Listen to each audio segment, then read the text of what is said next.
Hey guys, Matt Bishop here, and I am sitting here with my good friend John Fred Young from Blackstone Cherry. We're just hanging out a little bit. Dude, you guys are back in the States, man, on tour. We are. This is our first headline tour in a while in the States, so it's really cool. We, obviously just got done making our cool, run in the UK with Alter Bridge at the end of last year, and that was an amazing tour, man.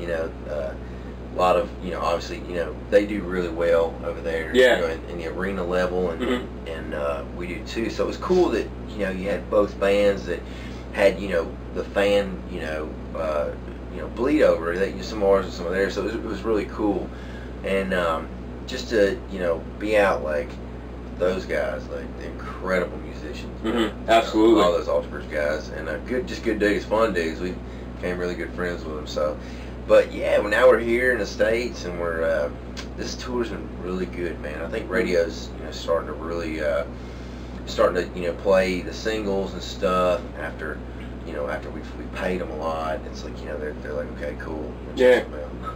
We were talking earlier a little bit how you guys mentioned that you played Pittsburgh for the first time a couple days ago. Yeah. Are you guys like really trying to explore new territory with this tour, hitting different venues, places that you really haven't played too much? Yeah, we are. I mean, a lot of the places we have played before, like, we, obviously with Pittsburgh, we have this, that was our first time playing, and, the cool thing about that is we did a room that was, I think it was like a 400 seat capacity. It was an AE stage and American Eagle venue, and it held, like the stage we were in held like 400, and we had like over half. So, and that seems like not a lot of people, but for not playing a town ever, for us it was really good. I mean, tonight, like, I think there's like a 700 cap, on the floor level, and I think we've almost sold out in pre-sale. So I think that's really cool.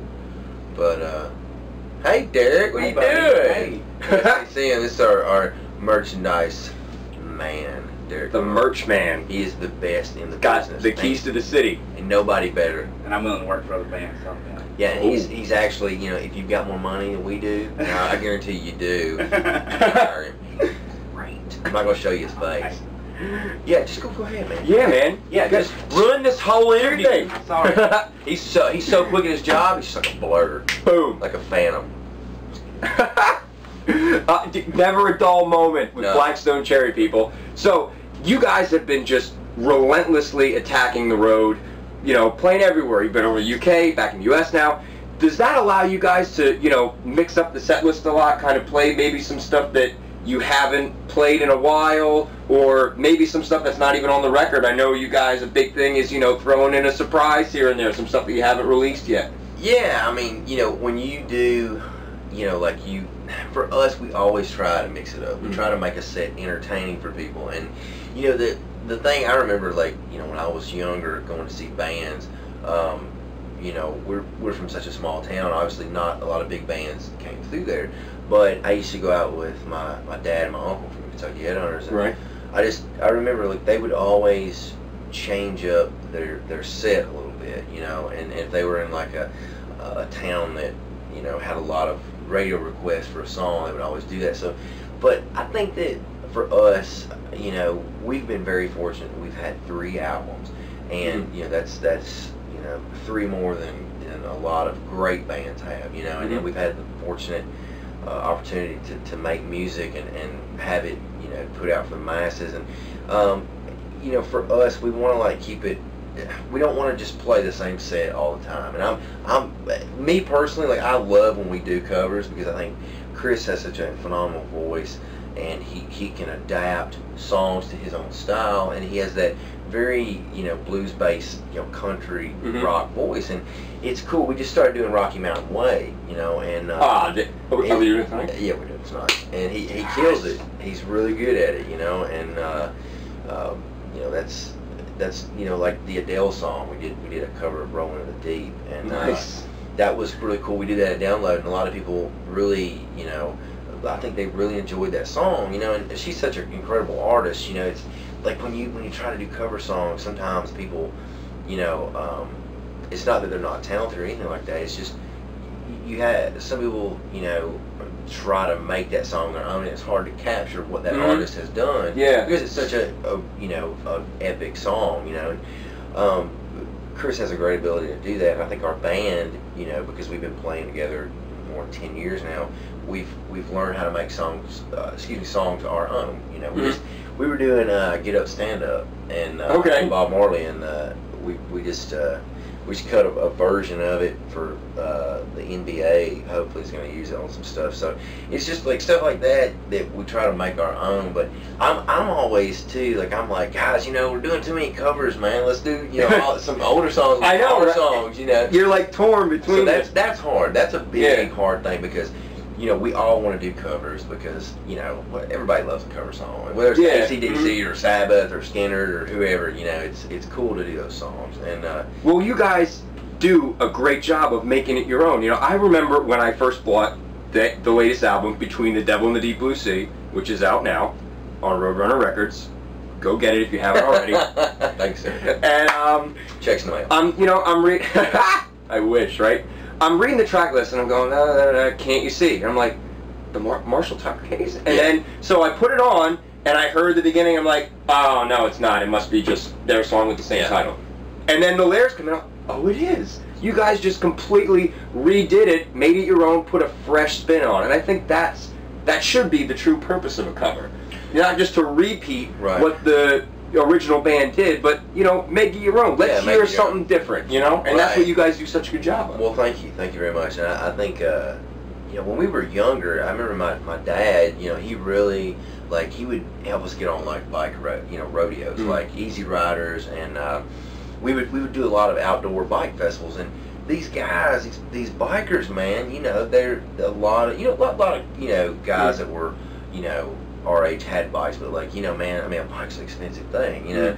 So I mean, a lot of these guys were older that were, you know, they grew up during the era of great classic rock, and they're, you know, obviously, man, they want to hear some Skinner, they want to hear, you know, they want to hear some, you know, Joe Walsh, they want to hear, you know, some stuff that, you know, they grew up with. And we would have to do, like, we used to do Great White Buffalo by Ted Nugent. And we would, you know, of course it was like death metal speed, it was like so funny, but we used to do even some older stuff, man, by like Mountain, which everybody knows Mountain by Mississippi Queen.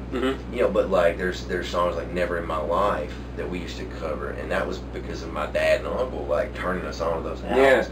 And I remember my dad he was like, man, you guys, you know, you play these covers, man, and you know, you guys will be able to do these bike rodeos and rallies because you'll be able to entertain people who want to hear those songs, and then you can do, you know, some of your songs there too. So I think that's where we really learned, we cut our teeth on covers. And then you know, it's funny, man, like playing music, you know, to me, like, I was thinking about the other night where we've come from is like four guys who you know grew up together. And there's a friend of mine, his name's Connor, and he lives in England. He's a younger drummer, and just a good dude. But we talk on Facebook, and he was like, you know, talking to me about him and his buddy talking on the phone, and like they were calling each other like, you know, hey man, what do you think about this riff? And it made me think. I was like, man, when Chris and I were little, and we were like, you know, 14 years old, we would call each other. And I remember Chris had like an Epiphone, like a Telly kind of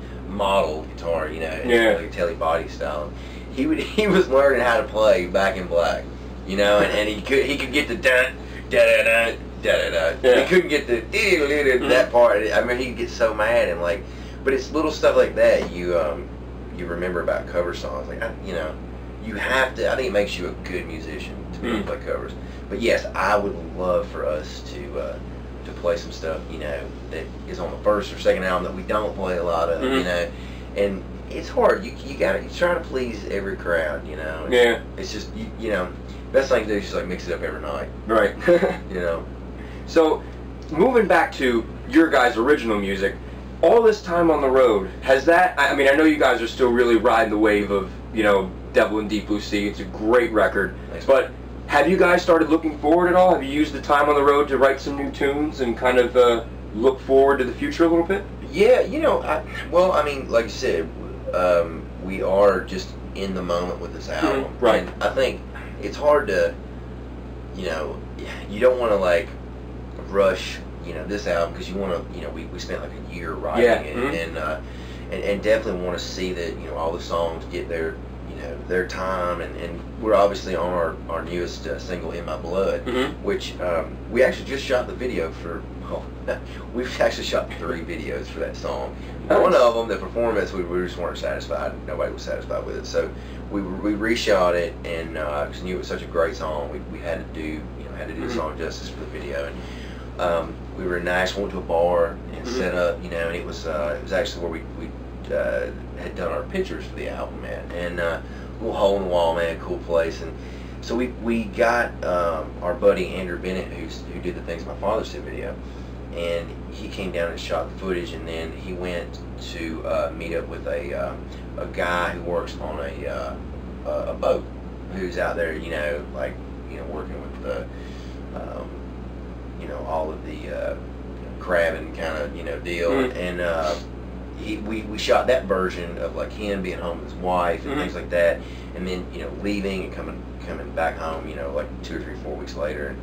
And that was the UK version of In My Blood. Now Andrew actually went to Baumholder, Germany, to meet with Randy, who is a soldier who has he came back from Afghanistan, and he is now he's back home now, but Andrew followed him around the base in Germany and kind of, you know, filmed what his daily routines are. Right. And, you know, it's a different video, man. Like, it's not so much like, you know, so much, you know, it's combat or anything like that. It's just showing like that these guys, you know, they have so much downtime. They're away from their families. Right. And it's like, and it, you know, we'll never be able to ever relate, or excuse me, we'll never be able to relate to a soldier. You know, Yes.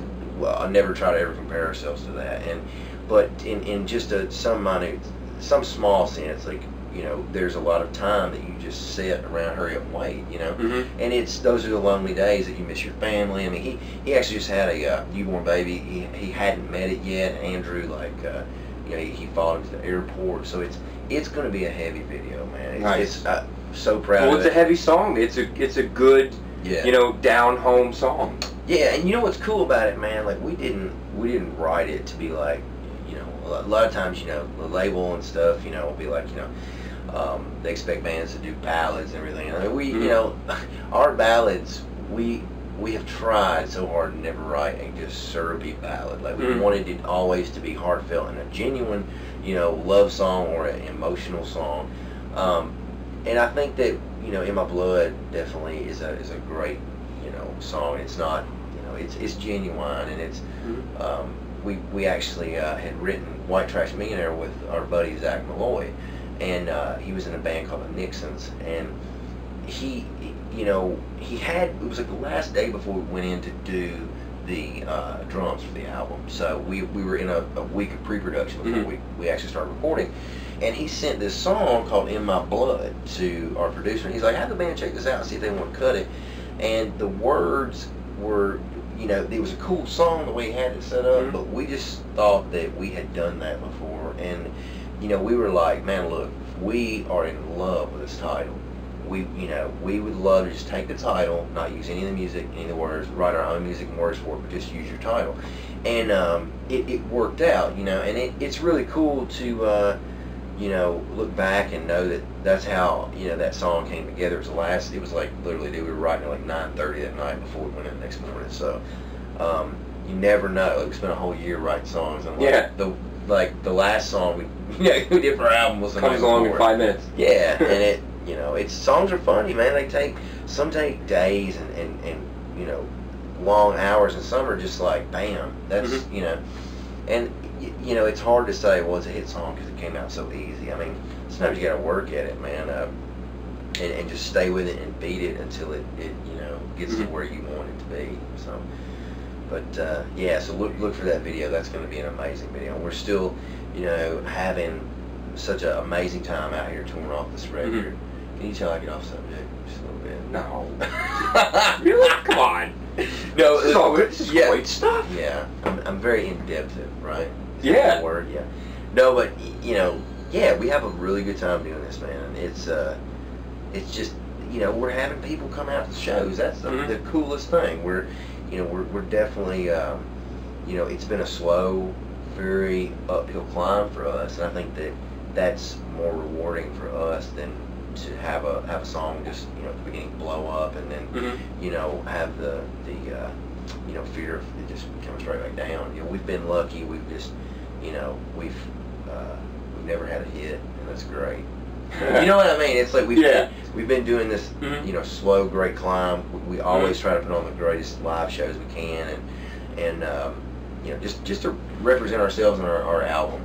So I think fans have appreciated it. We've always tried to do the best we possibly can on songwriting and performances. So having fun at it, man. Well, speaking of great live shows, you guys have a pretty big announcement.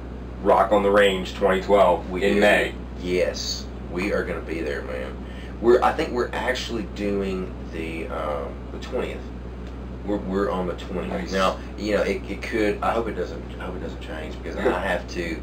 I think on the 18th of May we're in Maine. I think we're with. I don't even know if I can say it yet. We're playing with somebody, and then I have to fly into Chicago to do the Chicago drum show. Oh, My nice. uncle Fred plays the drummers. He and I are going to do a clinic for Rob Cook's drum show at the fairgrounds, and then that next day I'm gonna fly down to Columbus. We're gonna do Rock on the Range. So it's gonna be an interesting weekend. It's gonna be a wild weekend. It's gonna be no sleep. It's Nope. gonna be like Red Bull and like on the plane, but that's cool. So actually, our guitar tech Jonesy is gonna play the 19th show because we're gonna actually the band's gonna go to Michigan, I think, and do a festival. So or Connecticut. I don't know which one yet. So Nice. it's crazy, man. You get these dates in, and like there's pending dates. Like you might have 2 or 3 offers come in one day, and it's hard. Like I don't know exactly how the dates get picked on a situation like that. It's sometimes it obviously has to do with routing, where you're at. Can you make that show between 2 shows? Which one's feasible? And then it's crazy. Like sometimes you're at home, nothing's going on, and you're just like you're twiddling your thumbs, and the next day you're trying to catch a flight to get to 2 cities, and like that's cool, especially for a bunch of hillbillies, man. So Well, for Rock on the Range, I got a question for you, like a personal question on your end. Are you gonna have like a bigger drum kit for that show? Because dude, seriously, this is no joke, and if you've seen a Blackstone Cherry live, you know this is true. Your drum set shakes back and forth when you are drumming. You go nuts, and I'm like, oh, this shit's gonna fall. There's no way it's gonna hold. It's gonna fall. You're like Animal from the Muppets. You're like this chill, cool dude. Like, yo guys, what's up? I'm John Fred. And then as soon as that Lonely Train riff kicks in, you're like, and the thing just goes shaking back and forth, and I'm like, oh no, it's gonna fall. Dude, we tell you, Dude, you need a bigger kit. You know what I need? I need one of those drum risers that's like steel graded. Because we've been using this drum riser for years, man. It was actually, I'll tell you a funny story. We were out with Hinder, and Cody's dad had made a drum stage out of an old waterbed frame. And like he was like an expert welder, and it was just, like I remember they gave it to us because he was getting a new one, and it's a great invention. Like if somebody could patent it, it would be like a great drum kit or drum stage for bands. But we've been using that thing forever, and I'm gonna have to get a new drum stage because seriously, it is going to fall down. I'm a big old boy anyway, man. It's like I need something a little bit more sturdier. But no, I've always played a kit with they're big sizes, but of the drums, but they're not. I don't have a lot of cymbals and a lot of extra stuff, so I just kind of grew up like less is more. And, but dude, you play it like if you came out and were like playing jazz. Yeah. You'd be all right. It'd be suited for that. You can rock it out, brother. Thanks, man. Thank you.